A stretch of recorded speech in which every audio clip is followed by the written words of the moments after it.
manangwaka opika pendedi eloko yango bozelaki eye sango ya mokweke ya mbiji pona bino nyonso ba ressortissant sud ubangi bana egemena ya bino yango yo compagnie africaine d'aviation CAA na mokuse oyo mesana kopesa bilengi azongisi bavol na ville ya Gemena désormais bokobanda kozwa 2 fois par semaine veut dire lundi na jeudi bavol vers Kinshasa Gemena Kinshasa kasi bavol yango pe na avion bimpuka te kasi na Airbus A320 CAA elengi bangwaka boa elengi boa suka po moto eloba etumba nangwaka opika pende akosa te po bompikiliki boa nango pardon CAA 30 ans d'expérience mokoka na service ya peuple congolais mokili emona pe ndima lelo asopeli bana Gemena luxe ya mpepo pe savoir faire na ye na CAA mosala se mosala yabina nga bolinga mingi eza bongo info lingala journal pour la peuple pour nazara na estero makasi pe kanza pona ko présenter bino ngo tikati to funga basongo na biso na ngamba seni pona kotalisa bino que commission électorale nationale indépendante bosimba ke na 15 jours ya ba élection ba liste définitive ya ba électeur eza déjà affiché constat et salemaki et pas ya Patricia Mulela oyo asala ki ronde na ba antenne ya ville ya Kinshasa Stéphane Skande héritier Mapindemi. Loi électorale en vigueur dans la République démocratique du Congo, l'article 8P21, ba mesure d'application na l'Union à Liboso et zali kotel isake 15 jours avant date ya scrutin ba liste électorale dans ensemble ya territoire ville pe commune selon baka et sengeli ezala affiché na antenne nyonso pour na consultation et pas ya ba électeur ba candidat ba parti tout ba regroupement politique bosimba ke mardi 5 décembre 2023 15 jours avant ba scrutin combiné ya le 20 décembre 2023 seni a tosi mobeko oyo ba antenne nyonso ba tosi ba disposition légale oyo management central électoral ba s'appliquer pour na ko respecter ba règle de jeu bosimba ke constat oyo esalemaki epai ya rapporteur ya seni Patricia ya Mulela oyo asalaki ronde na antenne ya ville ya Kinshasa po na kotala pe komona ndenge nini makambo ezali kotambola affichage ba liste électorale définitive elongo na ba indication ba site ba centre ba bureau de vote nyonso ezali effectif na Kinshasa loko na étendu ya territoire national 15 jours avant date ya scrutin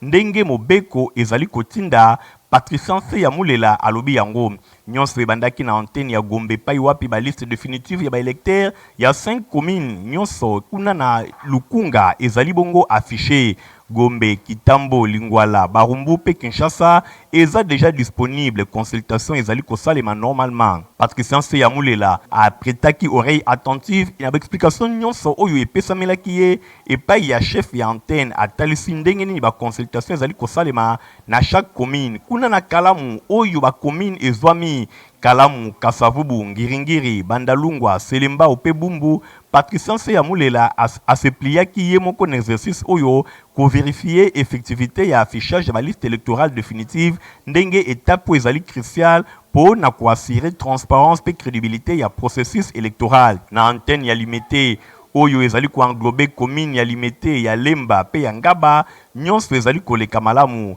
ba inisaki tourner oyo na ba antenne ya Kinshasa ndenge Patricia alobi kala mingi tina ba province ezalaki na instruction ya président Denis Kadima Kazadi pour na kosasire na affichage ya ba liste électorale définitive oyo elongo na indication ya ba site ba centre pe ba bureau de vote et salima ndenge mobeko ezali koloba 15 jours avant date ya scrutin ndenge rapporteur atalisaki pe abakisi ke bazana esengo na mosala oyo esalemi pe oyo ezali kokoba na kosalema malgré ba conditions climatiques bikolo na Kinshasa ezali très compliqué kasi logistique ezali kosala mosala et pa ya ba électeur ba candidat pe ba parti nyonso bazomi na processus électoral bazali kosenga na bango ba pesa matoi na bango na ba rumeur te oyo ezali kolobela report ya ba élection ezali bongo manipulation pe ba stratégie politique ya mabe pour na ko décourager bato oyo ba postuler basa la campagne na ndenge elongo banité le 20 décembre 2023 ba élection ekosalema na République démocratique du Congo mobimba initiative oyo ezali ko témoigner na ngambo mosusu ferme engagement ya seni pour na ko garantir ba élection moko crédible transparente et démocratique ezala apaisée. Maître Magloire Kassongo, candidat numéro 589 pour la circonscription électorale Yafuna Yende, Azali candidat idéal pour Nabana Yafuna. Mathieu 77, Didier Midimou, Bana Kassamboul Balobi Seye Kaka. makware ezali ya nzambe motema malamu kasongo makware ezali ya nzambe banafu na biso nyonso na nsima honorable kasongo makware Cédric Moudialo Yabiso Moko na Lukumba numéro 706 Yabiso Moko Président Fachi Beto numéro 20 Bana ABC baza toujours simana yo Merci Kata Nemo Tinga Kasongo Makware na motema malamu na ye Nafuna to voté toujours numéro 589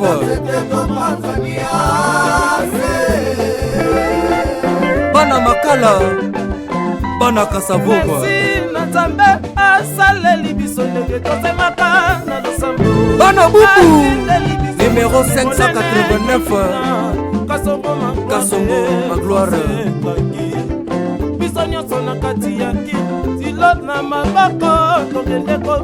Mama Eliane Kasongo soutenir mobali na yo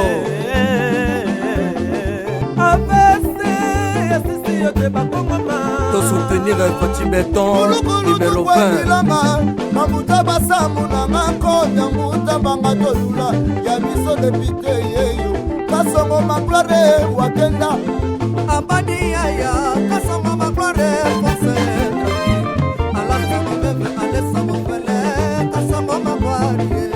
Tobosana tenga makala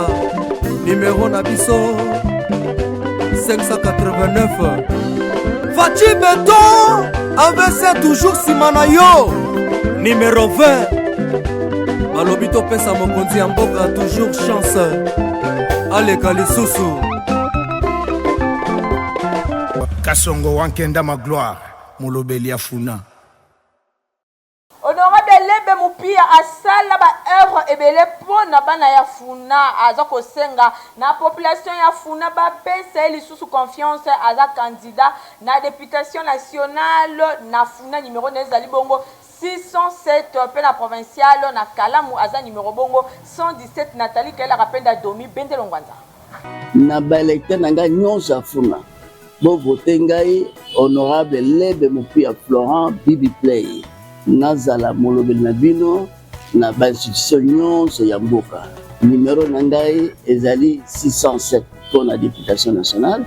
mpe 117 pour la députation provinciale natondi bino botondi aza papa moko oyo abosanaka bato te banda akende abosanaka te azonga abosanaka biso bamama ya ndimba boma te ezala liwa ezala malade ezala nini soki ayoki kaka moto akufi na ndimba boma papa Lebe abosanaka biso te banda baburgomestre nyonso bakotaka na bandala awa burgomestre moko alesa bato ya commune ndenge papa Lebe alesa bato na commune ya bandale te siko aza na numéro 607 population bandalunga bayokanga bien boyebi honorable Lebe Mupia Flora bien tango ya koti atongi clôture tala kaka bakata bureau Lebe asali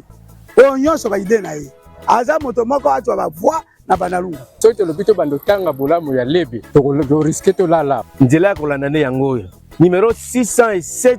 tobosana yango te na funa botia biso maboko biso tokosoutenir en tant que membre d'honneur et puis partenaire na biso papa Lebe basali biso bolamu mingi na kati ya commune ya bandali awa alewa nanga bonde aza bakutanga na osala so na kwei omona bato ya commune bale biloko yaye afuti mambo akobengana na totika koyoka ngo nalela koti na moya lelo nzamba pa bololeta tofandi na ye plus de 45 ans awa na Kimbangu azosunga biso na makambo ebele o biso tokoki kobosana ata mokolo moko te papa oyo azosalela biso bapont oyo ezopermettre biso to traverser de l'autre bord okotala boye moyen koleka eza te mais papa asungi biso et puis papa oyo azopesela biso bana bamatériel didactique na baekole azokota na baekole par-ci par-là mpona kopesa bana bamatériel mpo bana biso bayeba kotanga bayeba kokoma papa oyo atikaka biso te tobengaka ye l'homme social azala toujours pene ya population na ye atiki population na ye ata mokolo moko te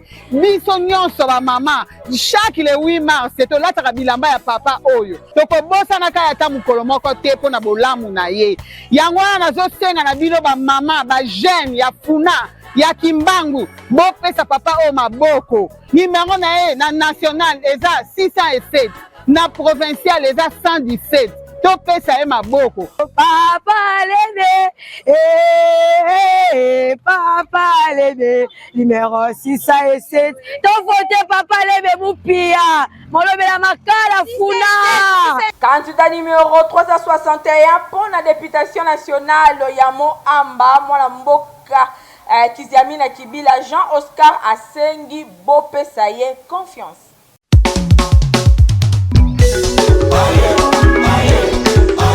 Bana mongo boko te nani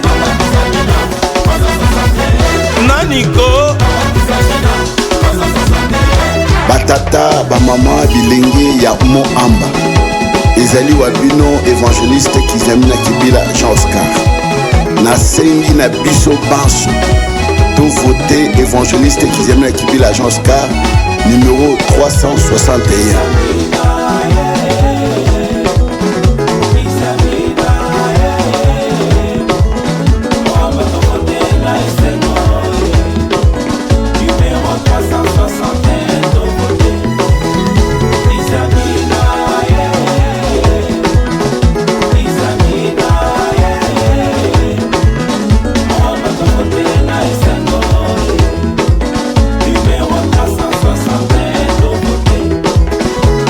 Le lobby ce que nous sala bolamu sala liboso pona ndeko bozane kat na Yesu Kristo. To voter évangéliste Kiziamina Kibila Jean Oscar numéro 361. Nani na Kristo Kiziamina Soto tangi na proverbe chapitre 29 verset 2 Bible lobby esengeli bayenge benbazala ebele kote batwaza na esengo. Mais so bata kanza baza ebele libota eza na kati na kolela.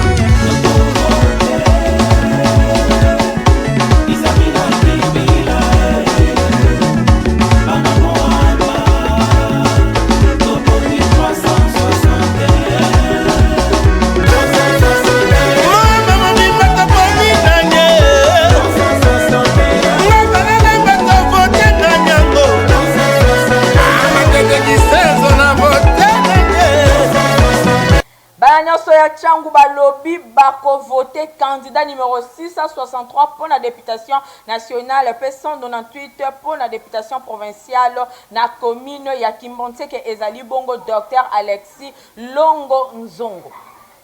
Honorable Alexis Longo, les changements pour la santé des Congolais, c'est maintenant. Changu ya bisodi. Esmarabana ya chango atambula makasi basi depona komona yesirema ya kotokisa tamuma ya pamba camarade Amis Nobelongo tongo lesi ya yaka na bato maboko oyo epesaka bana yango nde pambwamaka longo tongo kabosi na ye ya pasi camarade Ben préféré à Kabolango na bato camarade Michel Magaya totie maboko osapi moko esokolaka elongi te mama Pauline Dongala ntango mobimba toponi longo ntongo tokovote yo na 663 Alexis Longo posi na ye ya pasi aye na machine ya bakitoko président madame azotraite bamama ye honorable Longo tongo Alexis ayaka na bato na moke azokazokaka babola bapapa bamama bilenge topesa ye maboko honorable Longo numéro 198 na provinciale national 663 et sénateur professeur Modeste Bahati Kwebo l'autorité morale ntango bato telema vraiment ya solo tokovote longonzongo na 663 espoir abana jango espoir akimbateke tokovote yo taxi longo jango mobimba toponi tokovote yo na 663 amama bana bilebe pe baleki bachofer na bareceve toponi Alexi Longo tokovote yo na nkui toza na posa ya bama ya sika Alexi motu ya mayele jango mobimba toza na nsima na yo tokovote longonzongo na 663 Candidat idéal pour la députation provinciale na Mongafula ezali bongo numéro 56 Kisase Kabundi Tati. Pour la élection, il y a le 20 décembre 2023, na députation provinciale Étoile Moko Ebimie. Pour na bana Mongafula, botelema, bola la lisusu te, futur molobeli na bino, na assemblée provinciale ezali bongo Kisase Kabundi Tati, candidat numéro 56. Pour la circonscription électorale ya Mongafula, pour la députation provinciale Kisase Kabundi Tati, candidat numéro 56, yende défenseur yaba opprimé, ndenge ba mesana kobenga ye petit béton, yende mwana yaba mama veuve, ndeko yaba orphelin, molobeli ya solo, défenseur yaba opprimé, tolobi Kisase Kabundi Tati, numéro 56, bopo na ye, bopesa ye confiance pour na avenir ya Mongafula le 20 décembre 2023. Bozo responsabilité na bino en main na kovotaka candidat numéro 56 Kisase Kabundi asala makambo ebele na domaine nyoso pour na intérêt ya population ya Mongafula, encadra ba jeune désœuvré oyo tobenga kabakuluna na ndenge ya kosakana te, asala ya mingi kutu mikolo eleki. Candidat numéro 56 azali le seul oyo azana vision ya développement ya Mongafula. Tango ekoki ye toyebisi bino tango yango yo esengeli bopesa leadership na oyo ayebi pasi pe ba vrai problème ya Mongafula. Bomi kosana te yende azali capable atondisami na ba potentialité pona kolobela bana ya Mongafula na assemblée provinciale.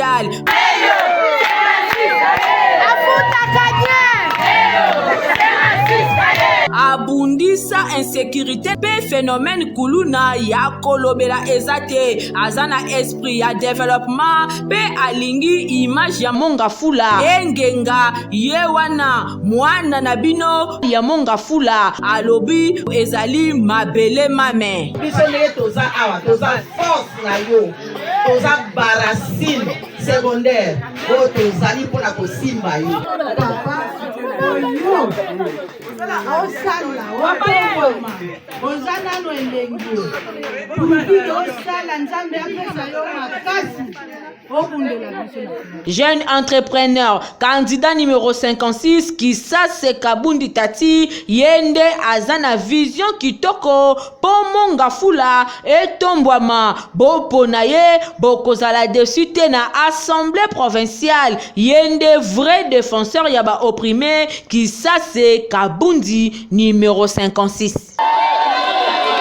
Mwamboka Eric Mwamba azape candidat na députation nationale numéro 9 zali bongo 950 pour la circonscription électorale ya Tchangu na ba élection il y a le 20 décembre 2023. Nathalie Kaila kapenda pesi bino ba précision. Toute autorité vient de Dieu. Yabiso yeyo Eric Mwamba Tchangu nde mabele ya femme.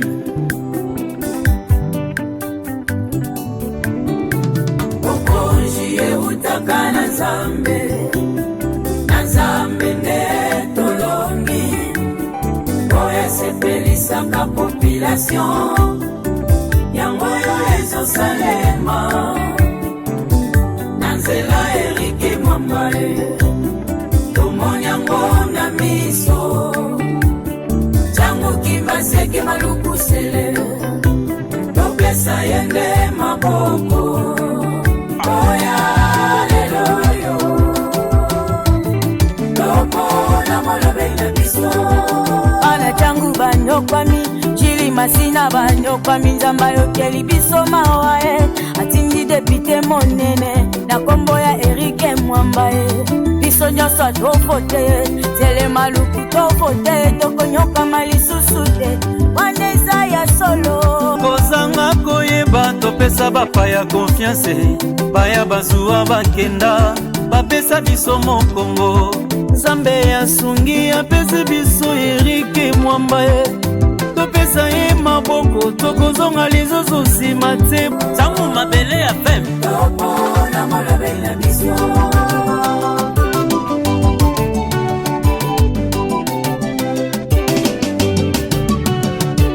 papoyo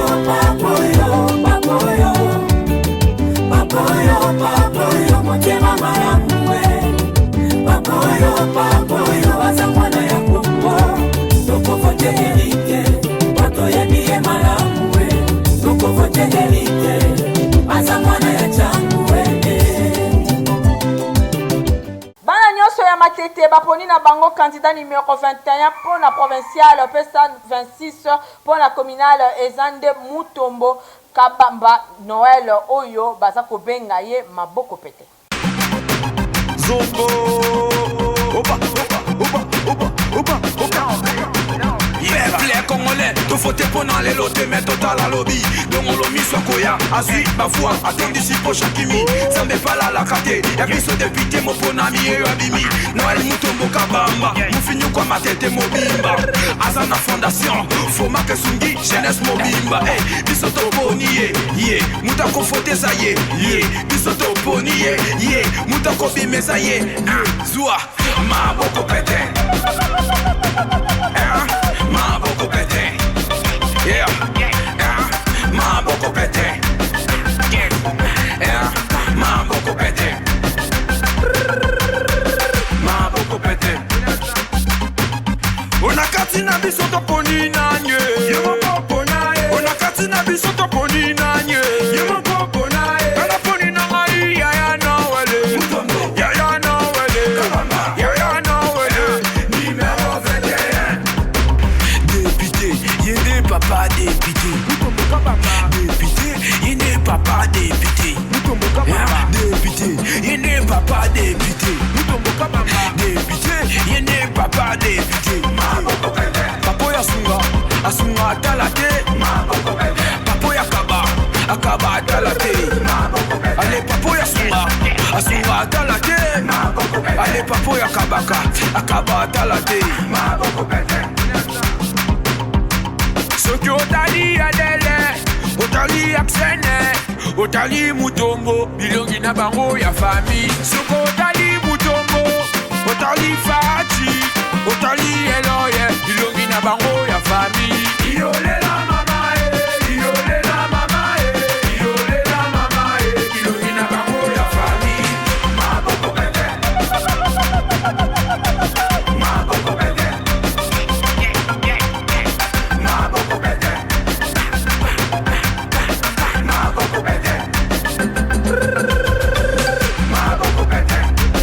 Yeah, Mama Lina Shaïda, Salon Beauty Earl, toujours Oba, yeah, son excellence l'honorable monsieur le député Noël Mutombo Kabamba, candidat provincial numéro 21. Namatete, to voter massivement. Yes, yes, yes, yes. Candidate à la présidentielle, il y a le 20 décembre, Marie-José Ifoku, Aza numéro 9, na course Bolanda, na loyembo, Oyo, Ndenge, Basengi, na bana nyonso ya RDC, ba voter. Combolisation, combolisation,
na système ya prédation uta 1885 oyo epesa biso lipanda na 1960 oyo toza kokoba nango na bamagistrature nyonso ya mboka na biso yango elongo na mosali na nzambe na mama na biso numéro 9 Marie-José Ifokoputa Punga toye kokombola système ya prédation inatosha. Professeur Dani Koubatakana, candidat numéro 193 pour la députation provinciale pour la commune Yakala Mouyende Choix Malam. Na bino nyonso ya commune ya Kalamu bolingi emploi pe transformation na commune na bino oyo ya Kalamu ya bino yeyo numéro 193 pour la députation provinciale ya commune ya Kalamu professeur docteur Dan Koubatakana mwana ya Kalamu ya solo Kalamu ekotela na makila azana ba idéologie ebele pona bino bana ya Kalamu bozwa misala Bosimbake azana capacité ya co-créer 32 000 emplois pour Nabino. Professeur Dan Koubatakana, numéro 193, candidat député provincial ya commune ya Kalamu. Ba innovation ebele azala pona bozala bongo na ba misala ebele. Transkalamu eza société ya transport pour la commune ya Kalamu. Professeur Dan Koubatakana, numéro 193, à lobby commune oyo eza na pouvoir ya ko créer ba société locale Kalamu carrière na rivière Kalamu pour na kobimisa ba zelo oyo eza kawana Kalamu sécurité pour na ko engager bana ya commune ya Kalamu basa la bongo sécurité ya malamu ba ko créer lisusu ba parking pe ba marché ya ekozala ebele awa na commune ya Kalamu école de métier pour na ko former ba mécanicien ba tôlier ba charpentier maçon chauffeur tala misala oyo ekoki kozala créer awa na commune ya Kalamu soki bosali choix moko utile bo voter bongo numéro 193 professeur Dan Koubatakana boyoki bana ya commune ya Kalamu ya bino yeyo numéro 193 bana ya Kintambo pe na ngambo la bango baponi Rouli Mapendo Esther Oyo azali candidate député provincial numéro na ezali bongo 16 pour la commune ya Kitambo.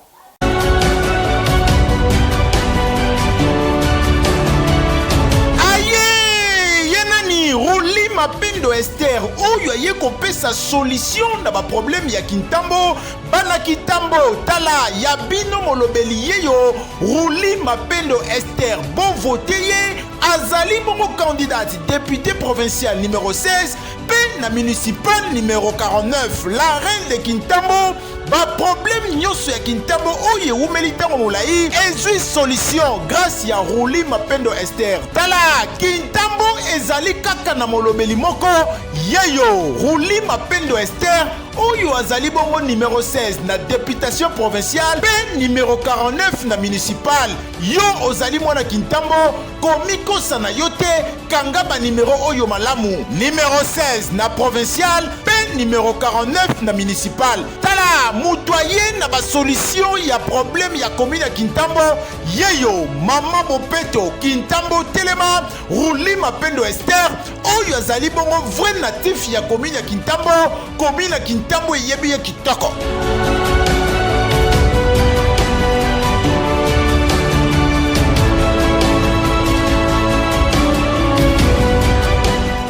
Dans un communiqué nécrologique, moko abola la lecture nango. Famille Fwamba bazali koyebisa na bandeko baninga pe bayeba na bango nyonso liwa ya papa ndeko pe moninga na bango na kombo ya Fwamba Lobo Mwenga Jean-Claude Fidèle oyo akufaki depuis mikolo eleki. Programme ya matanga ezali boye. Mokolo ya vendredi 8 décembre 2023 na ngonga ya 17h ndebi kuke ya salle RM ekofungwama po na veye mortuaire oyo ekosalema kuna pene ya stade Tata Raphaël na commune ya Kalamu. Na ngonga ya 21h bako présenter programme funéraire 21h10 bako lobela biographie pe mo ya famille ba témoignage pe biloko ya ndenge na ndenge ekosalema. Mokolo ya samedi 9 décembre 2023 na ngonga ya 8h de lever ya corps ekosalema na morgue ya paroisse Nodasa. Boye na ngonga ya 8h30 messe ekosalema na 10h30 hommage ya faculté pe na ngonga ya 11h30 nde ekozala levée du corps pour la nécropole entre ciel et terre. Na ngonga ya 16h nde ba délégation nyonso bakozonga na salle RM na commune ya Kalamu pour na bain de consolation. Na ngonga ya 19h nde ekozala clôture ya ba funérailles nyonso. Bosimba ke programme oyo epesami na kombo ya famille. Boye ekomela bato nyonso baebaka professeur Mfwamba Lobo Mwenga Jean-Claude Fidèle.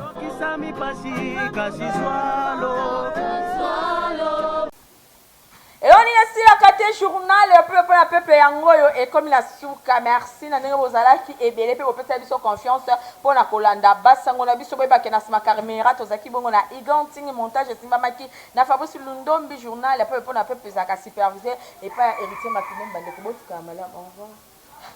CA ai etumba na ngwaka opika pendedi eloko yango bozelaki eye sango ya mokweke ya mbiji mpo na bino nyonso baressortissant sud ubangi bana egemena ya bino yango oyo compagnie africaine d'aviation CA na mokuse oyo amesana kopesa bilengi azongisi bavol na ville ya Gemena e. Désormais bokobanda kozwa 2 fois par semaine, veut dire lundi na jeudi bavol vers Kinshasa Gemena Kinshasa. Kasi bavol yango pe na avion bimpuka te kasi na Airbus A320